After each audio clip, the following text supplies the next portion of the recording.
ये English translation का पहला चैप्टर है। टेंसेस करवाएंगे इसमें। तो जैसा कि तुम लोग जानते हो, टेंसेस मतलब काल होता है, ठीक है। हिंदी में इसको काल बोलते हैं। तो ये टेंसेस बेसिकली थ्री टाइप्स होते हैं: past tense, present tense, future tense. Past tense मतलब भूतकाल जो बीत गया है, प्रेजेंट टेंस का मतलब वर्तमान जो अभी चल रहा है, और फ्यूचर टेंस का मतलब भविष्य जो आने वाला है, ठीक है। ये तीन तरह के टेंस होते हैं इंग्लिश में, हिंदी में भी होते हैं। और अब देखो, ये तीनों टेंस सभी चार चार तरह के होते हैं। जैसे कि ये पास्ट टेंस है, ये चार तरह का होता है। एक होता है सिंपल पास्ट, या इसको पास्ट इंडेफिनिट भी बोलते हैं, यहाँ लिखा नहीं गया है। पास्ट इंडेफिनिट या फिर सिंपल पास्ट भी बोलते हैं। दूसरा है पास्ट कंटिन्यूअस, तीसरा है पास्ट परफेक्ट, और चौथा है पास्ट परफेक्ट कंटिन्यूअस। नाउ अब ये चारों जो टेंस है ये क्या है, और इनके बारे में डिटेल जानकारी आगे आने वाले चैप्टर्स में हम बताएंगे इसके बारे में। तो ये जिस तरह से पास्ट टेंस चार प्रकार के होते हैं, प्रेजेंट टेंस भी चार प्रकार के होते हैं, और ये फ्यूचर टेंस भी उसी तरह से चार प्रकार के होते हैं, ठीक है। तो सबसे पहले हम लोग प्रेजेंट टेंस को करेंगे। फर्स्ट चैप्टर में प्रेजेंट टेंस यानी वर्तमान काल का सबसे पहला वाला यानी सिंपल प्रेजेंट या फिर प्रेजेंट इंडेफिनिट, उसको करेंगे, ठीक है। तो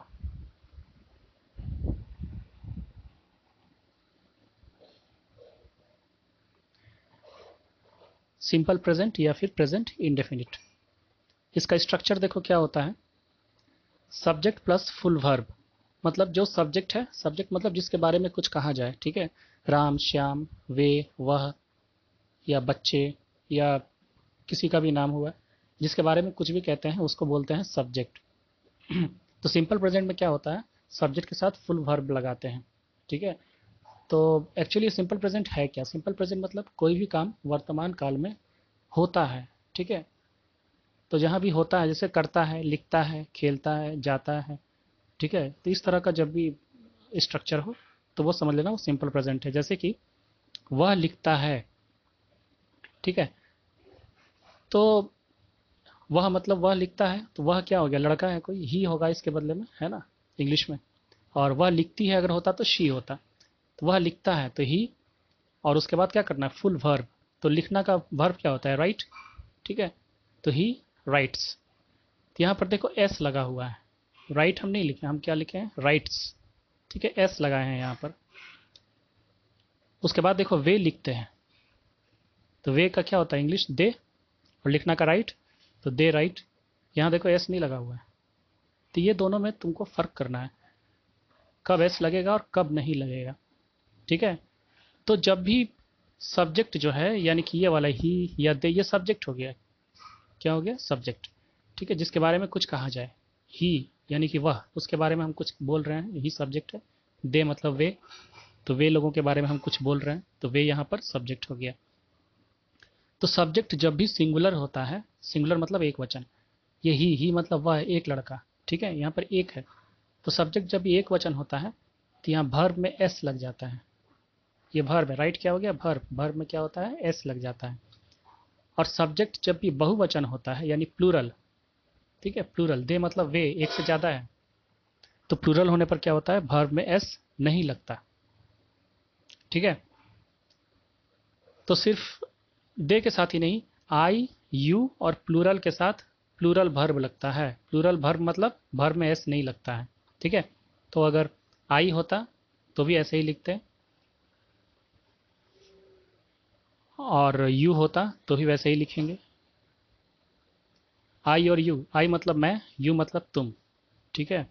तो ये दिखने में तो लग रहे हैं कि ये सिंगुलर है ना, एक वचन है, लेकिन इंग्लिश में इनको प्लूरल की तरह ही माना जाता है, ठीक है।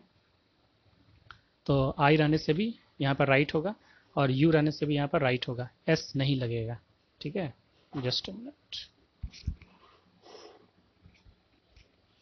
अच्छा, उसके बाद देखो नेक्स्ट। अब देखो इसका पहला वाला जो सेंटेंस है, वह लिखता है, ही राइट्स। इसी को लेकर के हम लोग आगे चलते हैं। इसको चार सेंटेंस का इसका रूप हम लोग बनाएंगे सिंपल प्रेजेंट में ही।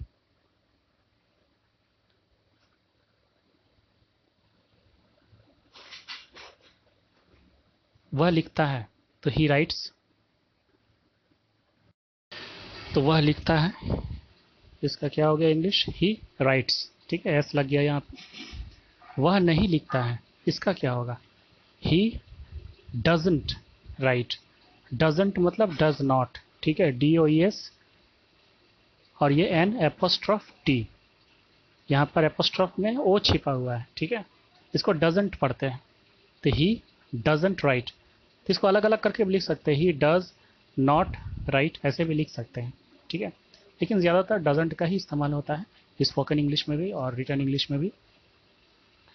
उसके बाद देखो, क्या वह लिखता है, तो इसका इंग्लिश क्या होगा, डज ही राइट।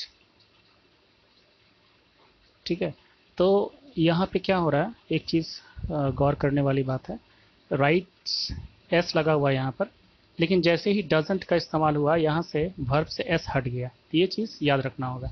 ठीक है, डज या डजंट जैसे ही लगेगा, वर्ब का एस हट जाएगा। अगर सब्जेक्ट सिंगुलर है तो ही सिंगुलर है, एक वचन है, इसीलिए वर्ब में एस था, लेकिन जैसे ही डजंट का इस्तेमाल हुआ, एस हट गया। ठीक है, उसके बाद देखो, क्या वह लिखता है, डज ही राइट। यहाँ भी देखो, जैसे ही डज लगा, यहाँ का एस हट गया है, डज ही राइट। और क्या वह नहीं लिखता है, डजंट ही राइट। ठीक है, यहाँ भी देखो एस नहीं है,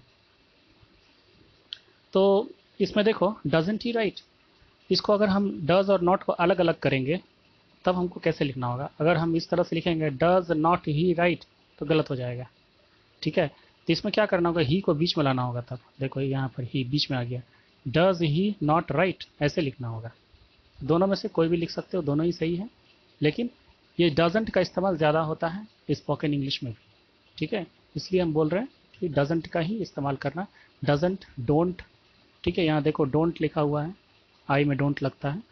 ठीक है, तो इसका इस्तेमाल करके तुम लोगों को बनाना है। ठीक है, आगे देखो, आगे बढ़ते हैं।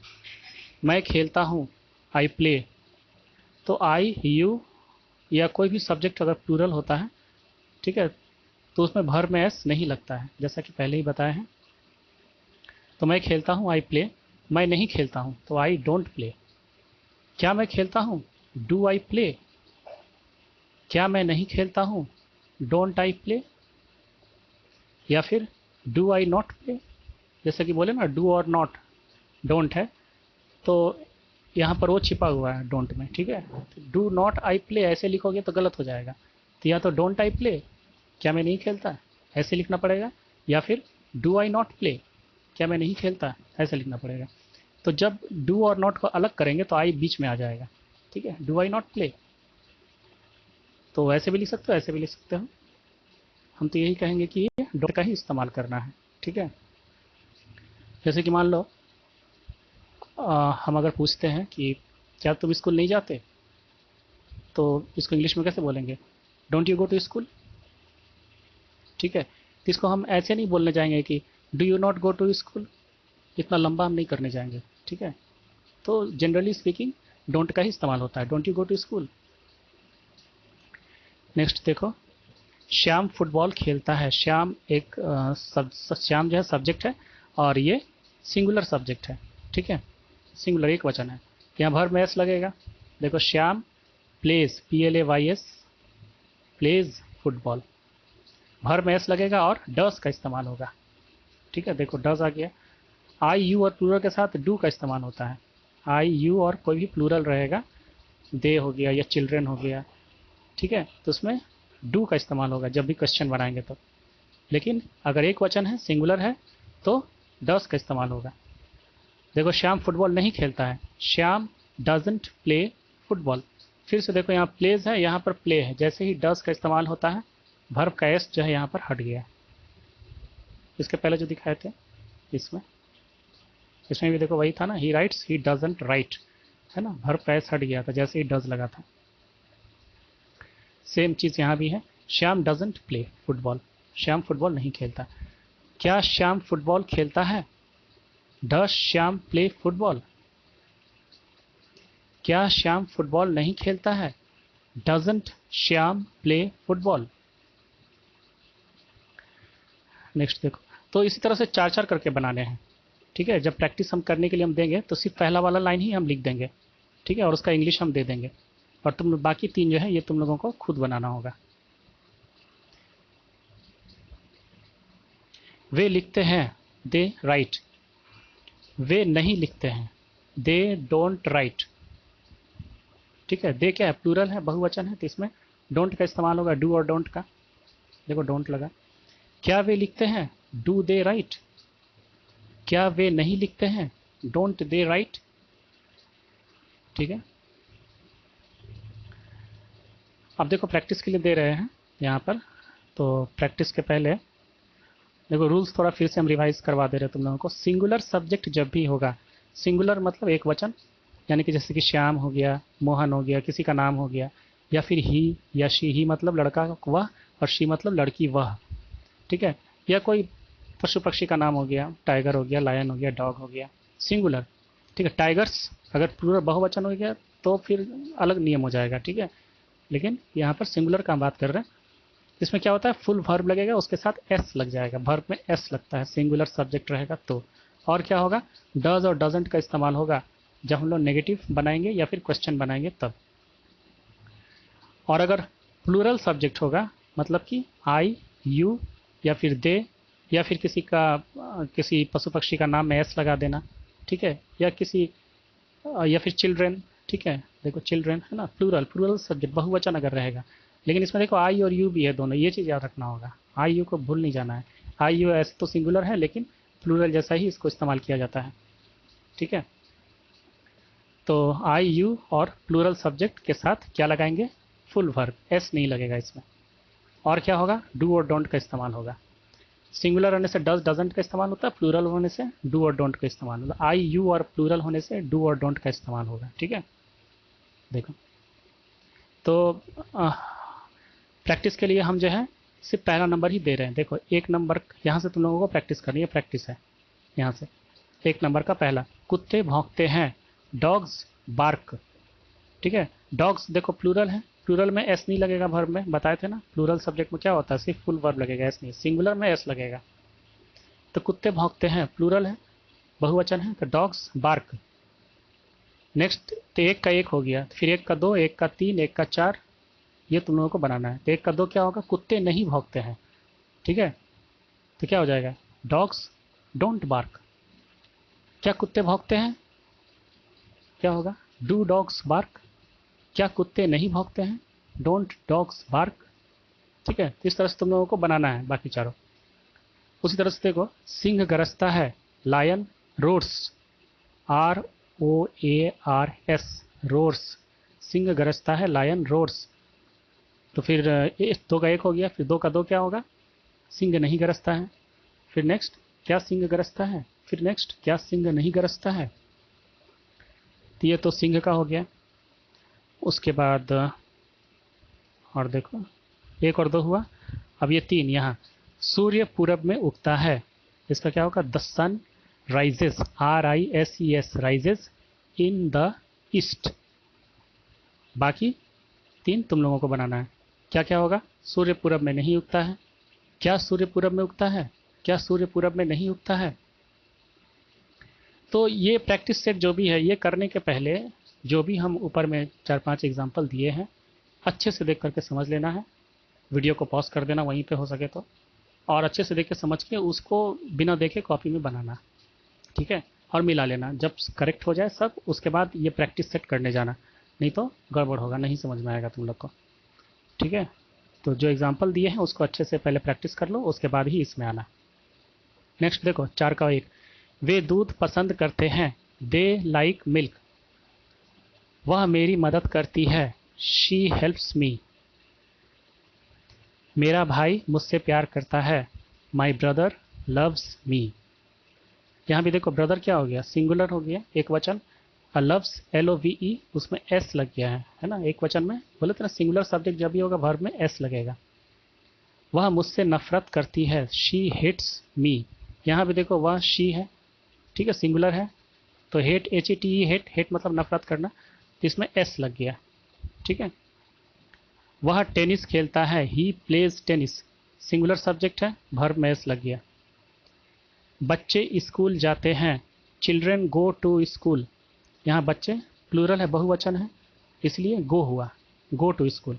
अगर मान लो यहाँ एक वचन होता, वह स्कूल जाता है, तब क्या लिखते हैं? तो he goes, GOES, he goes to school हो जाता है। ठीक है, अगर सिंगुलर होता तो। नेक्स्ट देखो, तुम कड़ी मेहनत करते हो, यू वर्क हार्ड। यहाँ पर यू क्या है, सिंगुलर है कि प्लूरल है? हम बोले थे ना आई यू और प्लूरल के साथ हम लोग प्लूरल का ही व्यवहार करते हैं। ठीक है, तो यू वैसे तो सिंगुलर है, लेकिन इसमें वर्ब में एस नहीं लगाएंगे। ये जो वर्ब है इसमें एस नहीं लगाएंगे। ठीक है, यू वर्क हार्ड। मोहन दूध पसंद करता है, मोहन लाइक्स मिल्क। वह अंग्रेजी बोलता है, ही स्पीक्स इंग्लिश। सूर्य पश्चिम में डूबता है, the sun sets in the west. Sets, SETS। Sita भोजन पकाती है, सीता कुक्स फूड। मैं बाजार जाता हूँ, आई गो टू मार्केट। तो ये 15 ठो दिए हुए हैं प्रैक्टिस करने के लिए, सभी का 4-4 बनेगा। तो सभी का एक एक हम दे दिए हैं, यहाँ एक एक लिखना भूल गए। ठीक है, तुम लोग लिख लेना, और उसके बाद 2, 3, 4 जो है वो तुम लोगों को बनाना है सभी का। ठीक है, तो कुल मिला के कितने ट्रांसलेशन करने हैं? 15 है, और हर एक का 4 बनेगा, तो 15 4 जा 60। ठीक है, 60 ट्रांसलेशन तुम लोगों को करने हैं। और कहीं भी कोई दिक्कत होता है तो व्हाट्सएप ग्रुप है ही, पहले से पूछ लेना उसमें, किसी में कोई भी परेशानी हो तो। So thank you everyone.